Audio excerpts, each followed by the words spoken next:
Hi dears, welcome back. ನಾನು cilia. ಇವತ್ತಿನ ವಿಡಿಯೋದಲ್ಲಿ ಒಂದು ಒಳ್ಳೆ ಬಜ್ಜಿ ಮಾಡ್ತಾ ಇದ್ದೀನಿ. ಈ ಬಜ್ಜಿಗೆ ಕಾಂಬಿನೇಷನ್ ಆಗಿ ಒಂದು ಈರುಳ್ಳಿ ಚಟ್ನಿಯನ್ನು ಕೂಡ ಮಾಡ್ತಾ ಇದ್ದೀನಿ. ಮಕ್ಕಳು ಶಾಲೆಯಿಂದ ಬಂದಾಗ ಅಥವಾ ಬೆಳಿಗ್ಗೆ ತಿಂಡಿಗೆಲ್ಲ ಇದೇ ರೀತಿ ಒಂದು ಬಜ್ಜಿ ಮತ್ತು ಚಟ್ನಿಯನ್ನು ಮಾಡಿಕೊಟ್ಟು ನೋಡಿ, ತುಂಬ ಖುಷಿಪಟ್ಟು ತಿಂತಾರೆ. ತುಂಬ ಸುಲಭ, ಬರೀ 10 ನಿಮಿಷದಲ್ಲಿ ನಮಗೆ ಇದನ್ನು ಮಾಡಬಹುದು. ಈ ಬಜ್ಜಿ ಮಾಡಲಿಕ್ಕೋಸ್ಕರ ನಾನು ಒಂದು ಮೀಡಿಯಮ್ ಸೈಜಿದ್ದು ಕ್ಯಾಬೇಜನ್ನು ತೊಗೊಂಡಿದ್ದೀನಿ. ಇದರ ಅರ್ಧ ಭಾಗದಿಂದ ನಮಗೆ ಬಜ್ಜಿಯನ್ನು ಮಾಡೋಣ.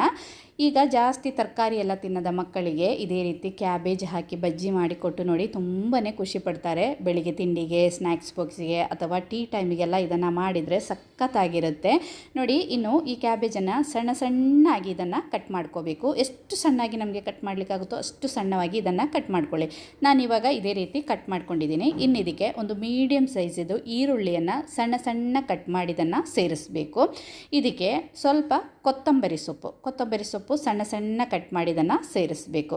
ಇನ್ನಿದಕ್ಕೆ ಖಾರಕ್ಕೆ ಅನುಸಾರವಾಗಿ ಹಸಿಮೆಣಸಿನಕಾಯಿ ಸಣ್ಣ ಸಣ್ಣ ಕಟ್ ಮಾಡಿದ್ದು ಅಥವಾ ಚಿಲ್ಲಿ ಫ್ಲೇಕ್ಸನ್ನು ಸೇರಿಸ್ಬೋದು. ನಾನಿಲ್ಲಿ ಚಿಲ್ಲಿ ಫ್ಲೇಕ್ಸನ್ನು ಸೇರಿಸ್ತಾ ಇದ್ದೀನಿ. ಇನ್ನಿದಕ್ಕೆ ರುಚಿಗೆ ತಕ್ಕಷ್ಟು ಉಪ್ಪು, ಸ್ವಲ್ಪ ಅರಶಿನ ಪುಡಿಯನ್ನು ಸಹ ಸೇರಿಸಬೇಕು. ಅರಶಿನ ಪುಡಿ ಸೇರಿಸೋದ್ರಿಂದ ಒಳ್ಳೆ ಕಲರ್ ಕೂಡ ಬರುತ್ತೆ ನಮ್ಮದು ಈ ಬಜ್ಜಿಗೆ. ಇನ್ನು ನಮಗೆ ಇದಕ್ಕೆ ಕಡಲೆ ಹಿಟ್ಟನ್ನು ಸೇರಿಸಬೇಕು. ನಾನಿಲ್ಲಿ 1 ಕಪ್ ಕಡಲೆ ಹಿಟ್ಟನ್ನು ತಗೊಂಡಿದ್ದೀನಿ. ಈ ಕಡಲೆ ಹಿಟ್ಟನ್ನು ನಾವು ಜಲ್ದಿ ಮಾಡಿ ಇದಕ್ಕೆ ಸೇರಿಸಬೇಕು. ಯಾಕಂದರೆ ಕಡಲೆ ಹಿಟ್ಟಲ್ಲಿ ಗಂಟು ಇರುತ್ತೆ, ಅದು ಸರಿಯಾಗಿ ಮಿಕ್ಸ್ ಆಗದಿದ್ದರೆ ಗಂಟು ಬೇಯೋದಿಲ್ಲ. ನೋಡಿ, ಇದೇ ರೀತಿ ನಮಗೆ ಕಡಲೆ ಹಿಟ್ಟು 1 ಕಪ್ಪನ್ನು ಸೇರಿಸೋಣ. ಆಮೇಲೆ ಮಿಕ್ಸ್ ಮಾಡಿ ಬೇಕಂದರೆ ಸ್ವಲ್ಪ ಇದಕ್ಕೆ ಸೇರಿಸಿದರೆ ಸಾಕು. ನಾನಿವಾಗ 1 ಕಪ್ ಕಡಲೆ ಹಿಟ್ಟನ್ನು ಸೇರಿಸಿದ್ದೀನಿ. ಇನ್ನು ಇದಕ್ಕೆ ನಾವು ನೀರು ಸೇರಿಸಲಿಕ್ಕಿಲ್ಲ. 1 ಮೊಟ್ಟೆಯನ್ನು ಹಾಕಬೇಕು. ಮೊಟ್ಟೆ ಬೇಡ ಅಂದರೆ ಸ್ವಲ್ಪ ನೀರನ್ನು ಚಿಮುಕಿಸ್ತಾ ಹಿಟ್ಟನ್ನು ರೆಡಿ ಮಾಡಿಕೊಂಡ್ರೆ ಆಯಿತು. ಮೊಟ್ಟೆ ಹಾಕಿದರೆ ಒಂದು ಚೂರು ಸಹ ನೀರನ್ನು ಸೇರಿಸಬಾರ್ದು. ಇನ್ನು ಕೈಯಲ್ಲೇ ಇದನ್ನೆಲ್ಲ ಚೆನ್ನಾಗಿ ಮಿಕ್ಸ್ ಮಾಡಬೇಕು. ತರಕಾರಿಯಲ್ಲಿ ಎಲ್ಲ ನೀರಿನ ಅಂಶ ಇರುತ್ತೆ, ಕ್ಯಾಬೇಜಲ್ಲಿ ನೀರಿನ ಅಂಶ ಇರುತ್ತೆ, ಈರುಳ್ಳಿಯಲ್ಲಿ ಮತ್ತು ಮೊಟ್ಟೆ ಕೂಡ ನಾವು ಹಾಕಿದ್ದೀವಿ. ಅದಕ್ಕೆ ಒಂದು ಚೂರು ಸಹ ನೀರು ಹಾಕದೆ ಕೈಯಲ್ಲೇ ಇದನ್ನು ಮಿಕ್ಸ್ ಮಾಡಿ ಈ ಹದಕ್ಕೆ ಇದನ್ನು ರೆಡಿ ಮಾಡ್ಕೋಬೇಕು. ಇನ್ನು ಮುಚ್ಚಿ ಒಂದು 5 ನಿಮಿಷ ರೆಸ್ಟ್ ಆಗಲಿಕ್ಕೆ ಬಿಡೋಣ. ಟೈಮ್ ಇಲ್ಲ ಅಂದರೆ ತಕ್ಷಣಕ್ಕೆ ಮಾಡ್ಬೋದು. ಒಂದು 5 ನಿಮಿಷ ಬಿಟ್ಟರೆ ಸಹ ಚೆನ್ನಾಗಿರುತ್ತೆ. ಇನ್ನು ಕೈಯನ್ನು ನೀರಲ್ಲಿ ಮುಳುಗಿಸಿ ನಮಗೆ ಯಾವ ಶೇಪ್ ಬೇಕೋ ಆ ಶೇಪಲ್ಲಿ ಇದನ್ನು ರೆಡಿ ಮಾಡ್ಕೋಬೋದು. ನಾನಿವಾಗ ಒಂದು ಮೊಟ್ಟೆ ಶೇಪಿಗೆ ಇದನ್ನು ರೆಡಿ ಮಾಡ್ತಾ ಇದ್ದೀನಿ.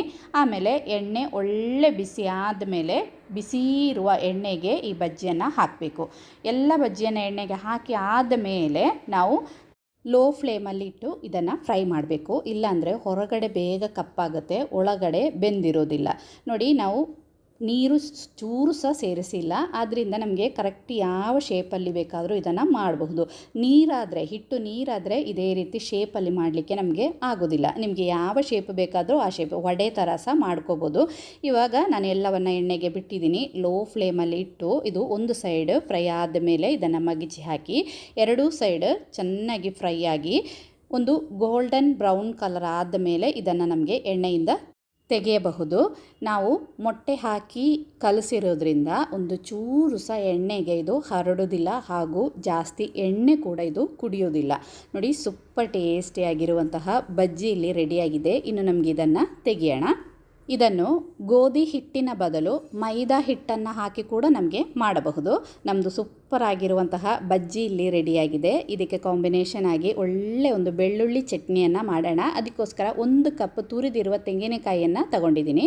ಇನ್ನು 1 ಚಮಚ ಎಣ್ಣೆ ಒಳ್ಳೆ ಬಿಸಿ ಆದ ಮೇಲೆ ಅದಕ್ಕೆ ಒಂದು 10-15 ಎಸಳು ಬೆಳ್ಳುಳ್ಳಿಯನ್ನು ಸೇರಿಸಿದ್ದೀನಿ. ಖಾರಕ್ಕೆ ಒಂದು ಸ್ವಲ್ಪ ಹಸಿಮೆಣಸಿನಕಾಯಿಯನ್ನು ಸೇರಿಸಿದ್ದೀನಿ.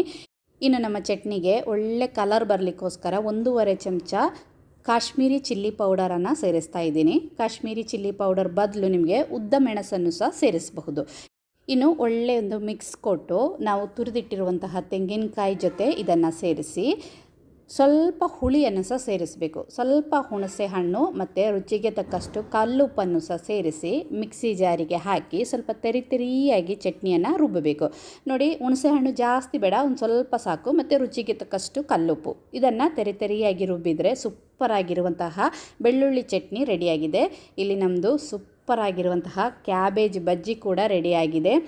ಈ ಬೆಳ್ಳುಳ್ಳಿ ಚಟ್ನಿ ಮತ್ತು ಕ್ಯಾಬೇಜ್ ಬಜ್ಜಿ ತುಂಬಾ ಟೇಸ್ಟ್ ಇದು. ಬೆಳಗಿನ ತಿಂಡಿಯಾಗಿ, ಸಂಜೆ ಟೀ ಟೈಮ್ ಸ್ನ್ಯಾಕ್ಸ್ ಆಗಿ, ಮಕ್ಕಳು ಶಾಲೆಯಿಂದ ಬಂದಾಗ ಅಥವಾ ಮಕ್ಕಳಿಗೆ ಬಾಕ್ಸಿಗೆ ಕೊಟ್ಟು ಕಳಿಸ್ಲಿಕ್ಕೆಲ್ಲ ಇದೊಂದು ಸೂಪರ್ ಅಂದರೆ ಸೂಪರ್ ಸೂಪರ್ ಕಾಂಬಿನೇಷನ್.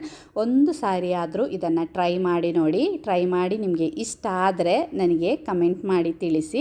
ಇದೇ ರೀತಿ ಸಿಂಪಲ್ ಆಗಿರುವ ಇನ್ನೊಂದು ವಿಡಿಯೋದಲ್ಲಿ ನೋಡೋಣ.